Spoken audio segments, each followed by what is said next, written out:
Hello दोस्तों, राज technical institute में आपका स्वागत है। आज मैं आपको ऐसी जानकारी देने जा रहा हूं जो कि सभी एलईडी टीवी में, मतलब ये समझ लो चाहे वो कंपनी का ब्रांड हो या वो लोकल टीवी हो, सबसे ज़्यादा उसमें यूज किया जाता है। तो दोस्तों ये है वो बक कन्वर्टर जिसके बारे में मैं आपको बताना चाहता हूँ। ठीक है, तो आपने ये मॉड्यूल तो देखा ही होगा। ये मॉड्यूल कहाँ पर इस्तेमाल होता है और इसके कनेक्शन कैसे होते हैं और ये मॉड्यूल आपके लिए क्यों ज़रूरी है। सबसे पहले इस मॉड्यूल के बारे में आपको कुछ बातें बता दूं। ये जो मॉड्यूल है मार्केट में आपको CA1235 के नाम से मिलेगा। कुछ लोग जो है इसको बक कन्वर्टर के नाम से भी जानते हैं। इसको DC to DC step down module भी कहा जाता है। किसी सर्किट में प्रॉपर वोल्टेज अगर नहीं मिल पा रही है तो इसका यूज करते हैं। तो दोस्तों यहाँ देखो, आप यहाँ पे लिखा हुआ है इनपुट माइनस और इनपुट प्लस, यानी कि जो इसकी मिनिमम वोल्टेज है 5 और जो मैक्सिमम वोल्टेज दे सकते हो उसको 15। और यहाँ पे देखो, आप देख सकते हो माइनस आउटपुट और प्लस आउटपुट। तो जितनी भी आपको रिक्वायरमेंट है, ठीक है, जितनी भी आपको रिक्वायरमेंट है, जैसे कि आपको किसी भी बक कन्वर्टर में अगर कोई वोल्टेज मिस है या फिर वोल्टेज कम आ रही है या फिर ज़्यादा आती है तो आप इसका यूज कर सकते हो। अगर किसी भी बक कन्वर्टर में अगर वोल्टेज मिस होती है तो हम इसका यूज करते हैं। तो जितनी भी हमारे को रिक्वायरमेंट होती है, ठीक है, जैसे कि मान लो कोई रेगुलेटर आईसी अगर 5 वोल्ट निकालता है तो आप 5 वोल्ट इससे बाईपास कर सकते हो। और अगर कोई रेगुलेटर 3.3 आउट कर रहा है तो आप इसको 3.3 भी दे सकते हो और आप इसको 2.5 वोल्ट, 1.8 और 1.5 भी दे सकते हो। तो पहले मैं आपको एलईडी टीवी में दिखा देता हूँ रेगुलेटर होते कैसे हैं। तो जितने भी रेगुलेटर आईसी होती है आपकी, ये आपको दिखेगा जितनी भी कॉइल है जिसके साथ आईसी लगे थे, मतलब आईसी का कोई आकार नहीं होता, 6 पिन की, 7 8 पिन की, जितने भी पिन की हो सकती है, इनको बक आईसी कहते हैं, यानी कि रेगुलेटर भी कहा जाता है। तो जब ये ख़राब हो जाती है, यानी कि वोल्टेज इसकी मिस हो जाती है, आउटपुट वोल्टेज देना बंद कर देती है, यानी कि जब ये आउटपुट वोल्टेज नहीं निकालती है, तब हम बक कन्वर्टर का यूज करते हैं। तो आपको दिखेगा दोस्तों 3 पिन का रेगुलेटर आईसी। तो इसके ऊपर भी आप देख सकते हो लिखा रहता है, देखो जैसे कि मैं आपको बताता हूँ, देखो 33 लिखा हुआ है। तो ये रेगुलेटर जो है ज़्यादातर 11-17 के नाम से जाना जाता है। तो इसके ऊपर लिखा रहेगा आपका 33, यानी कि 3.3 आउट करेगा। 18 लिखा होगा यानी कि 1.8 आउट करेगा। 12 लिखा होगा यानी कि 1.2 आउट करेगा। फिर उसके बाद 15 लिखा होगा, इसका मतलब क्या है कि वो रेगुलेटर 1.5 आउट करेगा। तो और भी रेगुलेटर आईसी की पहचान बता देता हूँ आपको। ये देखो, ये रेगुलेटर आईसी है, इसको बक आईसी भी कहा जाता है, ये देखो, ठीक है। बाकी यहाँ पे भी देखो इसके साथ कॉइल है, ठीक है, और यहाँ पे भी देख सकते हो आप। ये बाकी ब्रांड सेटों में भी ऐसे रेगुलेटर आते हैं, मैं आपको दिखा देता हूँ। ये देखो, आईसी का कोई आकार नहीं होता है इस तरीके से, ये देखो आईसी का कोई आकार नहीं होता, इनको रेगुलेटर आईसी कहते हैं। ये हो गया, ठीक है, ये हो गया आपका, ये हो गया। तो दोस्तों इसका यूज कैसे करते हैं आपको मैं आज प्रैक्टिकली करके दिखाऊंगा, और इसके कनेक्शन भी कैसे करते हैं, ठीक है। और इसका इस्तेमाल तो आपको मैंने बता ही दिया, ज़्यादातर टीवियों में किया जाता है। तो जब भी आपका टीवी चाहे लोकल हो, ब्रांड हो, तो कोई वोल्टेज अगर मिस हो रही हो, कोई रेगुलेटर आउटपुट नहीं निकाल रहा है, तो इससे आप बाईपास कर सकते हो। तो मैं पहले आपको बता देता हूँ कैसे बाईपास करते हैं। तो इसके कनेक्शन कैसे करते हैं। अभी मैंने ये डीसी मशीन ले रखी है, तो इसके साथ तो आपको इनपुट देनी है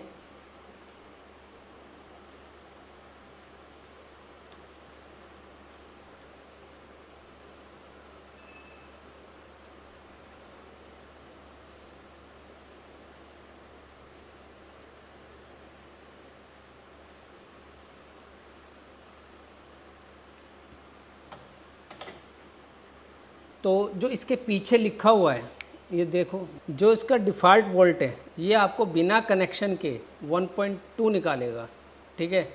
तो बिना कनेक्शन के ये आपको डिफ़ॉल्ट वोल्टेज जो देगा 1.2। अगर आपको 1.2 की रिक्वायरमेंट है तो आपको कुछ नहीं करना, वैसे ही आपको निकाल के दे देगा। तो दोस्तों इसको आपको इनपुट जो वोल्टेज देनी है 5 से 15 देनी है, ठीक है।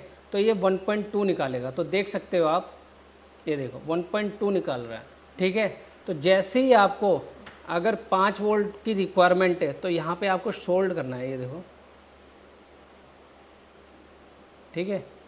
और अगर आपको 3.3 की वोल्टेज की ज़रूरत है तो आपको 3.3 शॉर्ट करना है। और अगर आपको 2.5 की ज़रूरत है तो आपको 2.5 वोल्टेज देनी है, यहाँ पर शॉर्ट करना पड़ेगा। और अगर आपको 1.8 की ज़रूरत है तो आप 1.8 शॉर्ट कर सकते हो। और अगर आपको चाहिए 1.5 तो 1.5 यहाँ से दे सकते हो, यानी कि इनको आपस में आपको शॉर्ट करना पड़ेगा, इस तरीके से सोल्डर से शॉर्ट करना पड़ेगा। हमारे जो जितने भी एंड्रॉयड सेट आ रहे हैं उसमें आजकल आ रही है कोर वोल्टेज, ठीक है।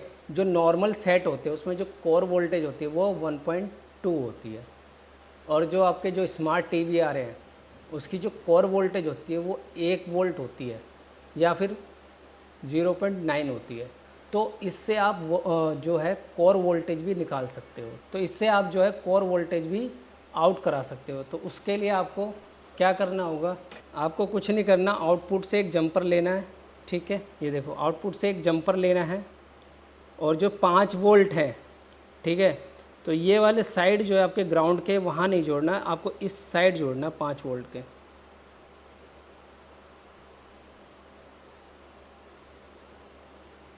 ठीक है दोस्तों, ये देखो, तो जैसे ही मैं इसको वोल्टेज दूंगा तो इससे कोर वोल्टेज निकलना स्टार्ट हो जाएगी। तो अगर आपको कोर वोल्टेज भी चाहिए 0.9 या 1 वोल्ट, हमारे एंड्रॉयड सेट में ज़्यादातर पाई जाती है, तो आप इससे कोर वोल्टेज भी आउट कर सकते हो। तो देख सकते हो आप दोस्तों, यहाँ पे देखो 0.9 ये कोर वोल्टेज होती है एंड्रॉयड सेट की। तो मैं आपको जो ये प्रैक्टिकल एक बारी बोर्ड में भी करके दिखा देता हूँ किस तरीके से बोर्ड में आपको ये कनेक्शन करने हैं। तो जो बोर्ड में आपको अगर कनेक्शन करने हैं तो ये जो हमने ग्राउंड ये वाला लिया है, आपको ग्राउंड एक ही लेना है, नेगेटिव एक ही लेना है इनपुट का, क्योंकि दोनों ग्राउंड जो होते हैं आपके जो नेगेटिव होते हैं ये और ये दोनों एक ही हैं। तो आपको ग्राउंड जो टीवी में अगर आपको लगाना है तो ग्राउंड एक ही लेना है। तो मैं आपको दिखा देता हूँ पहले आपको। तो दोस्तों मैंने आपको ये थ्योरेटिकल भी बता दिया, तो टीवी में आप किस तरीके से इसको इंस्टॉल करेंगे तो कुछ बातों का ध्यान रखना होता है, वो आपको मैं आज को बताना चाहूँगा, ठीक है। तो मैं आपको पहले दिखा देता हूँ, जैसे कि ये हमारा रेगुलेटर है, कोई भी रेगुलेटर है जो भी मैंने आपको दिखाया है, जैसे कि ये रेगुलेटर है आपका, ये देखो 3.3 आउट कर रहा है, ठीक है।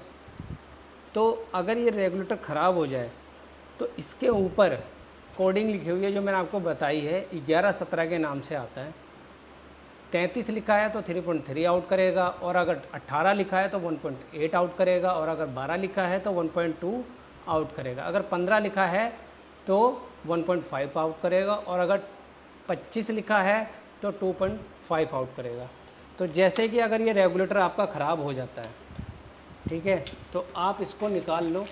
तो दोस्तों टीवी में जो इसका यूज़ है ना बहुत ज़्यादा होता है, चाहे वो कंपनी का ब्रांड हो या लोकल ब्रांड हो। बाकी आप अदर सेट भी कर सकते हो अगर आपको रेगुलेटर की जानकारी है। अगर आपको रेगुलेटर की जानकारी है तो ज़रूरी नहीं है कि ये एलईडी टीवी में ही आप कर पाओगे। तो रेगुलेटर की अगर आपको जानकारी है तो आप किसी भी सर्किट में, यानी कि किसी भी मदरबोर्ड में आप इसको इंस्टॉल कर सकते हो, अगर आपको रेगुलेटर की सही जानकारी हो तो कोई सा भी मदरबोर्ड आप जो है रिपेयर कर सकते हो। तो दोस्तों 5 से 15 इसकी इनपुट वोल्टेज होती है, तो जो आप 12 वोल्ट है आप सप्लाई से भी ले सकते हो, 5 से 15 कुछ भी ले सकते हो, 5 वोल्ट 5 से 15 मतलब 5 से 15 वोल्टेज आप ले सकते हो। तो 12 वोल्ट जो है मैं अपनी सप्लाई से लूँगा, ठीक है, ये देखो। तो दोस्तों इसको इंस्टॉल किस तरीके से किया जाता है, ये देखो, जो इसका इनपुट माइनस है इसको बोलते हैं हम ग्राउंड, ठीक है। तो ग्राउंड आप कहीं पे भी लगा सकते हो, किसी भी मदरबोर्ड में, ज़रूरी नहीं है कि ये हो, लोकल हो, ब्रांड हो, कुछ भी हो, तो कहीं पे भी लगा। ये आप यूएसबी पे लगा सकते हो, एचडीएमआई पे लगा सकते हो, ये पोर्ट पे लगा सकते हो, एवी के पोर्ट पे, जहाँ पे आप स्क्रू लगाते हो, जहाँ पे आप स्क्रू कसते हो तो वहाँ पे भी आप ग्राउंड दे सकते हो आसानी से।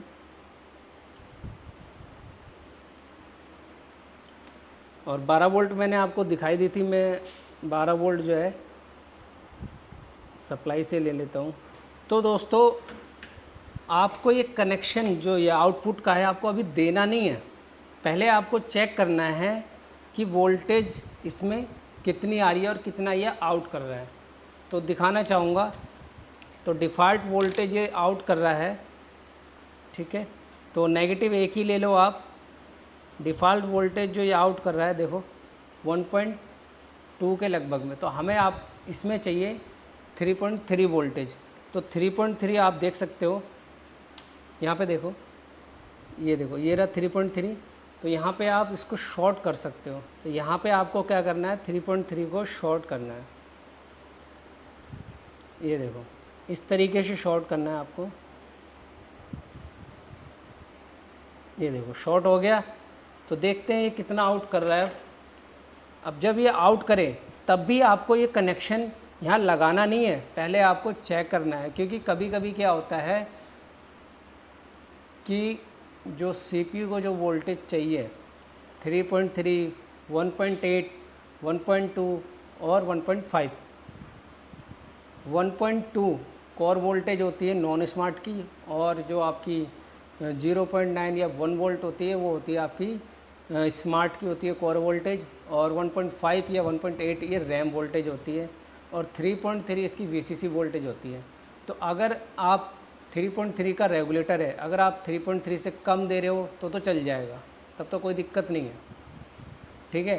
पर जहाँ पे आपकी आ रही है 1.2 और वहाँ पे आपने अगर 3.3 दे दी तो आपका जो है जो सीपीयू है वो ख़राब हो जाएगा, ठीक है। तो पहले आपको जब भी इसको इंस्टॉल करते हो या जंपर लगाते हो आप, तो पहले आपको चेक कर लेना है कि ये आपका जो रेगुलेटर है कितना आउट कर रहा है। तो जितनी आपको रिक्वायरमेंट हो उतना ही आपको इसको रेगुलेटर को देनी है, जितनी आपकी रिक्वायरमेंट है। तो देख लेते हैं हम दोबारा। देखो दोस्तों 3.3 आउट कर रहा है, ठीक है।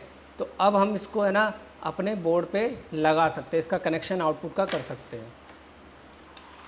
तो दोस्तों आउटपुट इसकी जो रेगुलेटर की है वो ये वाली होती है, बीच वाली। तो इस तरीके से ये मॉड्यूल लगाया जाता है, ठीक है। तो जो वोल्टेज अगर आपकी नहीं बन रही थी वो अब बनना स्टार्ट हो जाएगी। अगर ये रेगुलेटर आईसी कोई भी एक ख़राब हो जाए तो टीवी में सबसे ज़्यादा जो फॉल्ट आते हैं वो आपके आते हैं डेड के, और स्टैंड बाई में टीवी चला जाता है। स्टैंड बाई का मतलब लाल बत्ती, यानी कि लाल बत्ती से ऑन नहीं होता, तो उसको बोलते हैं हम स्टैंड बाई। तो आज मैंने आपको इसके बारे में पूरी फुल डिटेल दी है, जिससे कि आप किसी भी टीवी में, अदरवाइज़ किसी भी टीवी में, चाहे वो लोकल हो या फिर कंपनी का ब्रांड हो, या फिर आपका मतलब साइज़ से कोई लेना देना नहीं है, 24 इंची 32 इंची कोई भी अगर आपका टीवी हो तो इस तरीके से आप इसको इंस्टॉल कर सकते हैं। तो मैंने दोस्तों आपको पूरी जानकारी दे दी A to Z। तो थ्योरेटिकल भी आपको बता दिया, प्रैक्टिकल भी करके दिखा दिया। तो इसका जो यूज है आप किसी भी मदरबोर्ड में कर सकते हो, पर बस आपको रेगुलेटर की जानकारी होनी चाहिए। और पैनल में तो इसका यूज़ सबसे ज़्यादा ही होता है, और मदरबोर्ड में भी इसका यूज़ सबसे ज़्यादा होता है। तो पैनल में भी ऐसे ही होता है आपका, ठीक है। अगर 3.3 वोल्टेज मिस हो जाती है, जैसे कि मान लो पैनल में अगर टीकॉन आईसी को 3.3 वोल्टेज नहीं मिल रही है तो आप 3.3 से आउट दे सकते हो, ठीक है। तो टीकॉन आईसी की वही कोर वोल्टेज होती है 1.2, अगर नहीं बन रही है तो आप इससे बाईपास कर सकते हो। तो इसको लगाने से टीवी जो है ऑन हो जाता है। तो इस तरीके से दोस्तों मैंने आपको थ्योरेटिकल और प्रैक्टिकल दोनों जानकारी दे दी है। अगर हमारी वीडियो से आपको कुछ ज्ञान मिलता है तो हमारी वीडियो को लाइक और सब्सक्राइब करें। अगर आपको राज टेक्निकल इंस्टीट्यूट में मोबाइल और एलईडी टीवी की ट्रेनिंग लेनी है तो आप स्क्रीन पर दिए गए नंबर पे कॉल कर सकते हैं, या फिर आप व्हाट्सएप भी कर सकते हैं हमें। तो दोस्तों मिलते हैं आप नेक्स्ट वीडियो में।